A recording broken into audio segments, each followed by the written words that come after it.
Hey, let me show you what's been going on with our RPG over the last month. So, first, I did a new dialogue system, and I'm going to show you that now. So, I'm just going to walk up here for a minute. We're going to talk to this table thing, okay? And that's going to call up the dialogue system.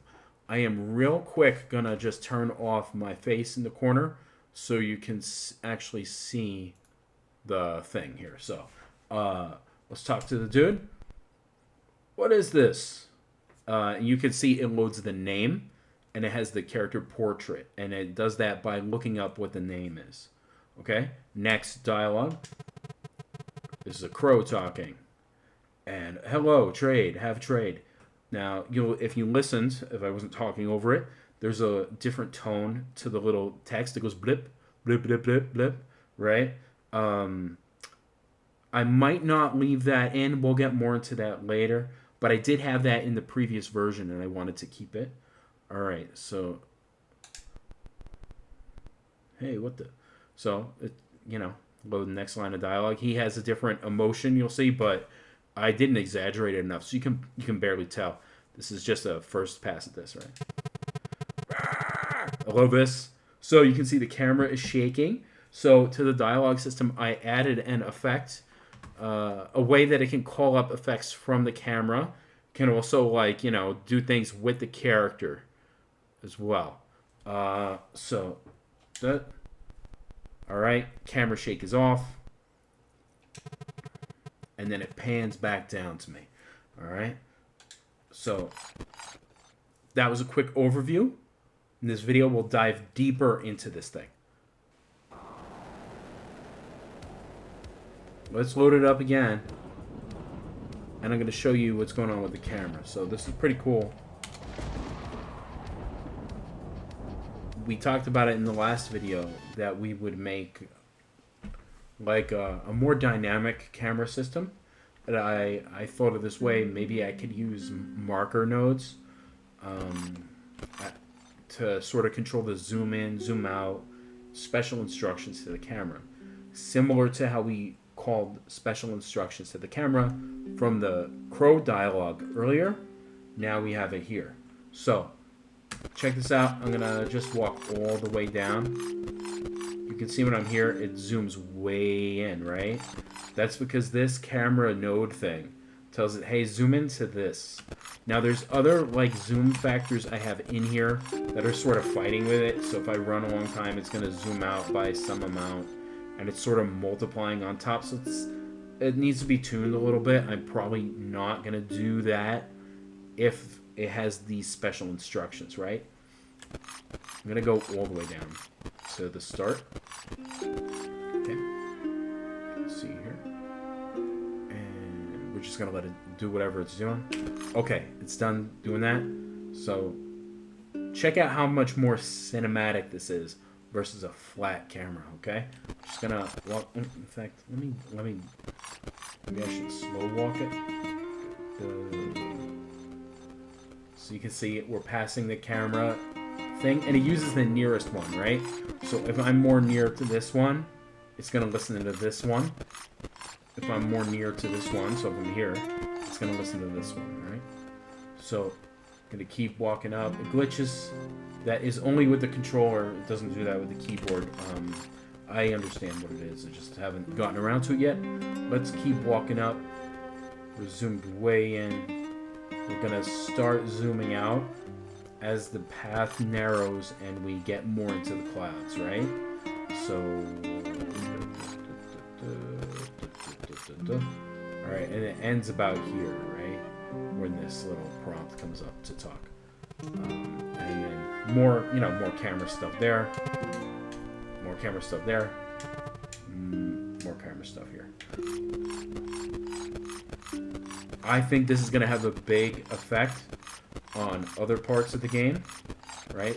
Where I want to control the camera like this. I think it's going to add a lot. Now, it doesn't always have to do it, right? If I come out here, I temporarily set it to use this map here, right? It doesn't have that on, right?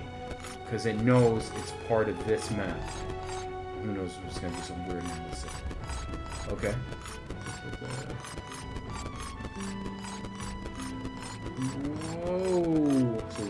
again. And zoom this again.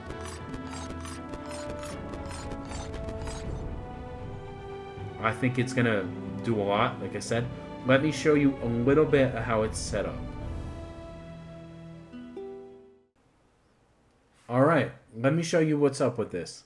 So we have this camera director group.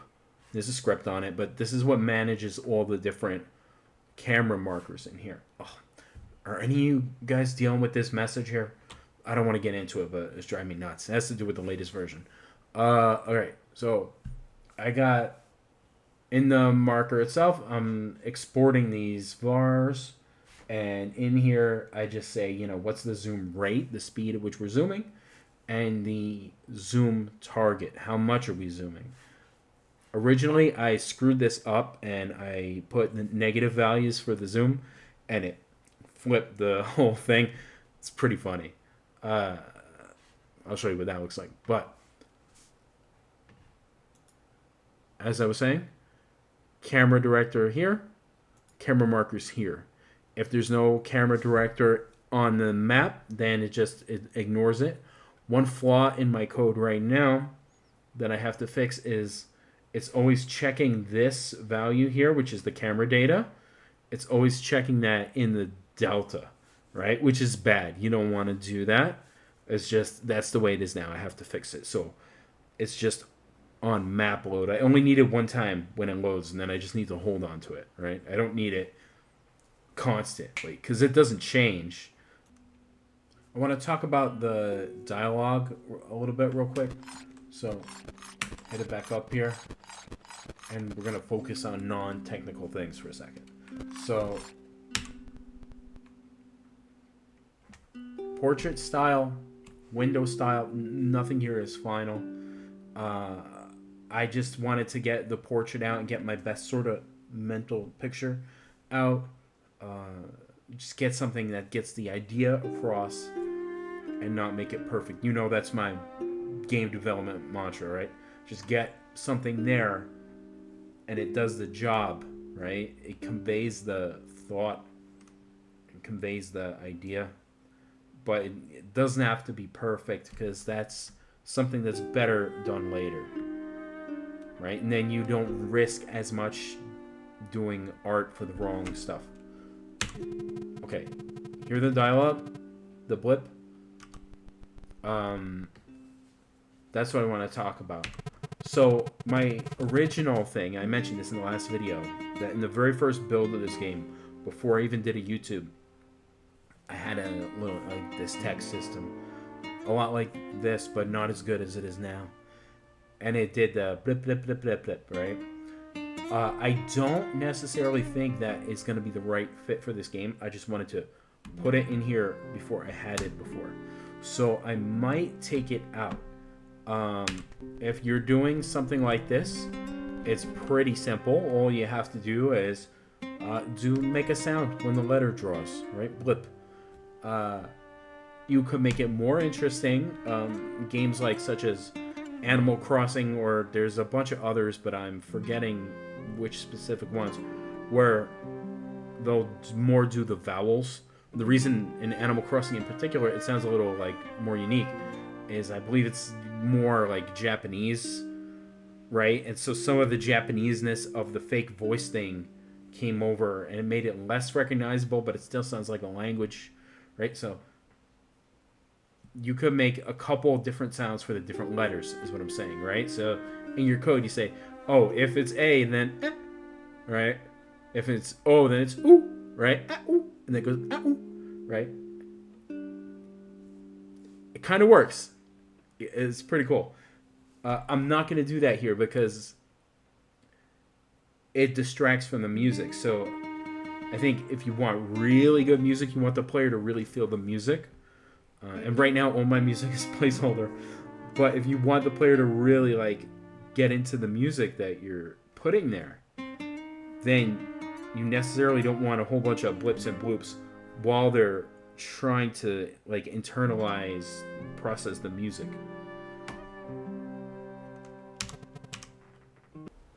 Let me call your attention to something else here, and that is this blurring effect that I have towards the top See it? And the bottom of the screen here. Now our art is so undetailed right now that it has less of an effect now than it will in the future. The reason I'm doing this is to keep the contrast a little less crisp around the outside, so your eye tends to gravitate more towards the center here, which is crystal clear. And this is done by just adding a full screen shader. I had to just tweak it a little bit because initially it was blurring the portraits. And I'll show you I'll just explain what I did real quick. We'll just gotta take this long trip up here. Okay, so when I made this thing here, the text box, I'm using a canvas layer, right? And where is my mouse? Well, I can't find my mouse, but you know what I'm talking about. Using a canvas layer here across the text box and the portrait. And as long as that is up higher than where you're filtering the screen, then it works. You might be wondering how the new dialogue system is structured. I'm going to tell you right now. So we write everything in JSON files. Now, my plan is probably to do a file that corresponds to each place, like such as a town, and then probably each major, like, pivotal story point, right? And then also for each cutscene, since we know that the JSON format that we did can handle different speakers, we can do all kinds of things like pan to the character talking or make the character animate, all kinds of cool things that will make it really nice for a cutscene. If there's a special behavior that a character needs to perform in the cutscene, I will probably write that inside the character. Alright, so let's talk about the actual content of the JSON. So this first part, that is just the name of the line. Then under text, that is going to be what the actual text is. I think I did a thing where it slows down a little bit if it's a comma or a dot in the text drawing. I think I did that. Style, that is the window type, so if it has a portrait or not, is the portrait positioned on the left or the right, or is the window positioned on the top or the bottom of the screen? So just by passing that parameter, the thing knows that's how I'm going to draw the window, and that's where I'm going to draw it, right? Speaker is the guy talking, so when I send the speaker, it also goes ahead and it looks up the right sprite sheet for the portrait, if there is one here, specified by the style. And then the character voice, which is the sound when the little blips happen, right? Emote, so if there is an emotion to the portrait, mad, laughing, whatever, I can put that there and it'll do it correctly. And it has the sprite sheet that matches, so I just have to make sure all the sprite sheets across all the characters are consistent with the matching emotions in each slot. Right. Special camera instruction, you saw that with the shake effect and the pan effect. These actually go and, it talks up the chain so it can talk down the chain to the camera and tell the camera to do stuff. Camera distance, this is another camera thing, so this is maybe a coordinate. I might use it so it handles coordinates and like a distance, like 500 pixels. But right now it just handles coordinates exactly. Character instruction is for character animation. That talks to the character instance, and it says, hey, do this, right? Walk in a circle, change your sprite, running in place, whatever, jump up and down, And then your next dialogue, that is your next line of dialogue. I can also write choices in here. It doesn't support that yet, but it will. You know, yes or no, or give the crow this item or that item. It will support that. And that's about it. It is a little bit of like a complex thing to be able to get it to talk to all the right parts of the game, the camera, the text box, the character models, right? But it's definitely worth it. It's gonna let me do a lot with the cutscenes and everything. So I wanted to thank everyone who left a comment in the last video. I wanted to read a couple of these because they were interesting. So ZNVY says, great with the Shadow Edition and keeping in mind the time. I also did notice the shadow with the stone arch is wrong. And I assume it's not the main focus of production yet. Yeah, it's wrong. So I have to play around with the shadows a little bit. I have not tried it for big objects like that. I think it will work. Like, just the same with the smaller thing, right? If for some reason it doesn't work, then I will strategically employ the shadow system that I only use it at times where I think it will look right? And I don't break the continuity of the scene. And there will probably be some times where I've just baked the shadows in, right? That they're faked. They're not part of it. Because I know it's always this time, it's always nighttime, or it's always sunset or something when you're here. So I can do that. Steve Fidd. When the player is behind an object, that object, you should make the object invisible or just a bubble that shows you behind the object. 100% correct. I will do something like that. Not sure exactly how yet. What I would like to do is have like a dark blue silhouette of the character show up behind the object. Most similar to Mario Sunshine if you've ever played that. However, I don't know how to do that without giving it a shot.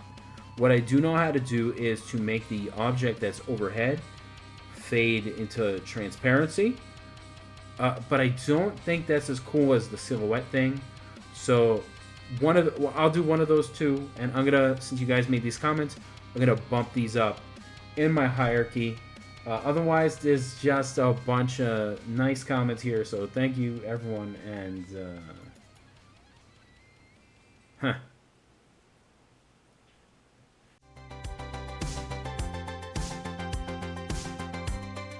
You know, a lot of people say making a pizza and making a game have a lot in common. You need to start with a strong, flexible foundation. And then you add your toppings, your sauce, your cheese, your meat, vegetables. And that's what gives it its unique character.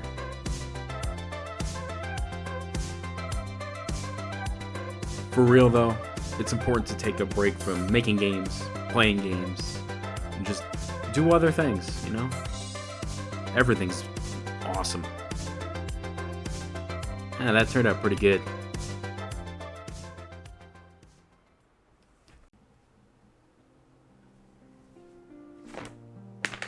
So what's next on this list is mostly combat stuff that we didn't get a chance to do here.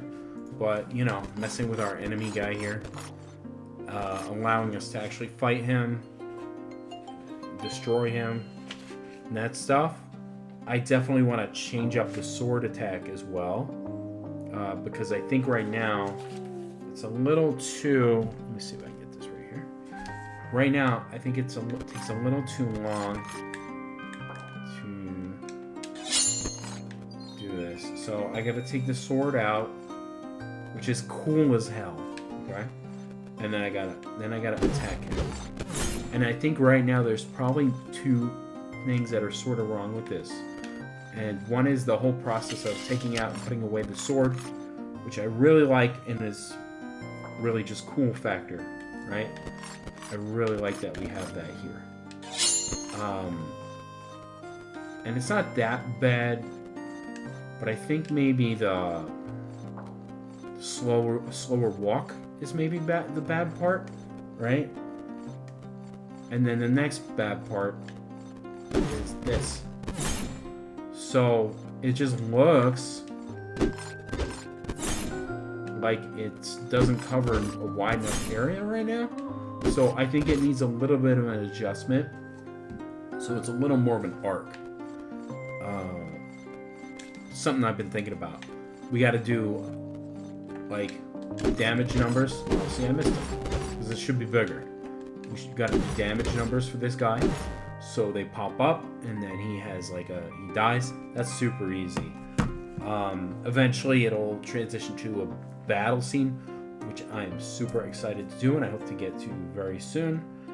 I want to do all other sections of this, a bunch of environmental stuff, but let's not get too ahead of ourselves here.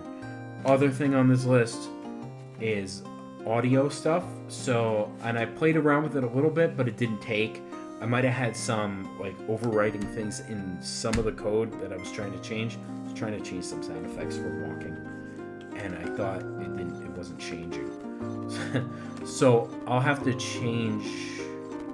figure out why my change didn't work, and at some point I have to go through a whole bunch of files, just balance them out a little bit so the audio sounds better. Because right now a lot of the sounds are too loud. It doesn't sound professional yet. It just sounds a little random with the volumes, which it's exactly what it is right now. Is I never adjusted it to be balanced. Other cool thing. So I did upgrade my internet recently so I can start live streaming. So I'll probably do that with some art. One of the things I want to do is I want to draw a town, a couple environments. We'll probably start there rather than the coding live stream, because I need to concentrate a little more when I'm coding. That should be really cool, really fun. Look for that in the next couple weeks. We'll start doing that. Other than that, I think that's about all I got. Talk to me in the comments. Like, subscribe. YouTube things, you know how it is. And we'll talk soon, alright? Thanks for watching.